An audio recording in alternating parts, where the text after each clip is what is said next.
The Challenger is a class of medium-sized cruiser in service with Starfleet.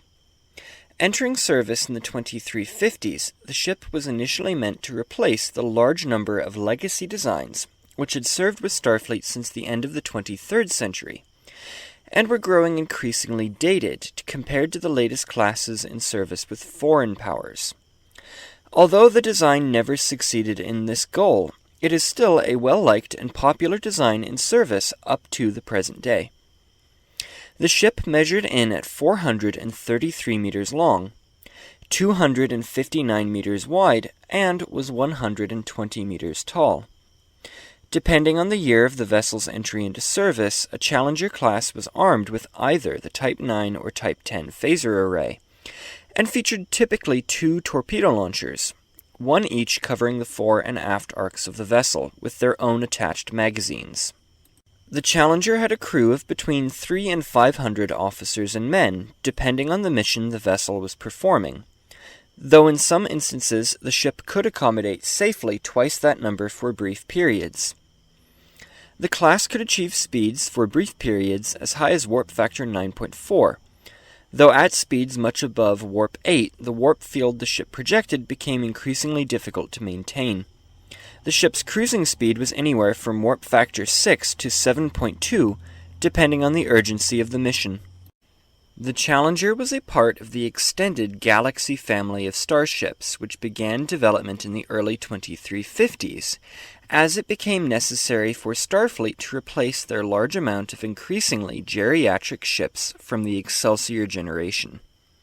Precious few ships having been built by Starfleet since the 2310s. The Challenger was the first of 2 light cruisers planned for this program, and was intended as a general-purpose cruiser, which could perform most roles adequately. The other light cruiser being the very fast Cheyenne, which was built as a scout for the fleet and rapid response vessel along the frontier. To accomplish its multi-role duties, the Challenger would be lavishly appointed, with a wide range of scientific, military, diplomatic, and crew facilities to allow it to perform a truly staggering array of missions, which it may be called upon to perform. Planning for the ship would begin in 2350, with the first vessel of the class laid down in 2352, beginning trials the next year.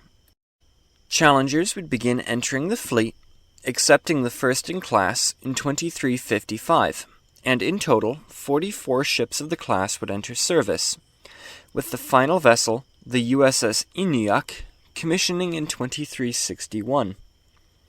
It was initially planned to produce more vessels of the class, but in a move which had become all too common during the past century, the final 40 members of the class would be cancelled, though not for the reasons so common in the last century, as rather than being cancelled in favor of yet another refit to the Excelsior class, this time around the final 50 Challengers were cancelled for a further production run of the very capable New Orleans class.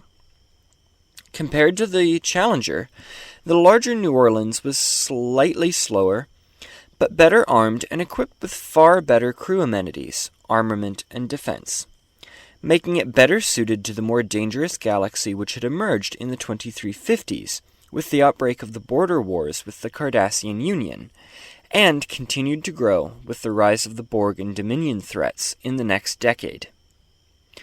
Regardless of this decision, the Challengers, which did enter service, would prove capable and well-liked ships, having good all-around capability in most roles, comfortable interiors, and generally good performance. Several ships were lost in the Battle of Wolf 359, but the ships which survived would continue to see good service in the Klingon Civil War, Klingon Federation, and Dominion Wars, giving good service, though a further 7 of the class were lost during the Dominion War. In the post-war, an extensive refit program was begun, which would give the ships new phasers, shields, some ablative hull armor, improved engines, and nacelles, as well as fitting out to use the new quantum torpedoes.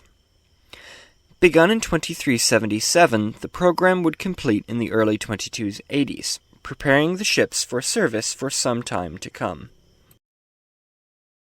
While not the best-known cruiser of the 2350s, the Challenger still gave good service over a difficult period in the Federation's history, acting as a decent and well-rounded cruiser which served well, even if it did serve in small numbers. Thank you for watching this video. If you enjoyed it, be sure to give it a like, maybe give a comment. Feel free to suggest new ships for reviews in the future. It's not as if I've run out of numbers, but I could definitely use more, always. If you like the channel, be sure to subscribe. I may have said that already. I don't know, it's late. I've had a headache all day. There's a bunch of idiots in cars driving around, so forgive the audio quality. Anyway, if you want to continue to support this level of shoddy production values, or, pay for soundproofing, or motivate me to record earlier in the morning when less people are alive, consider supporting me on Patreon, which is linked below. And I can promise you, you will never regret it. Okay, I can't make that promise, but what I can do is leave quickly before that occurs to you.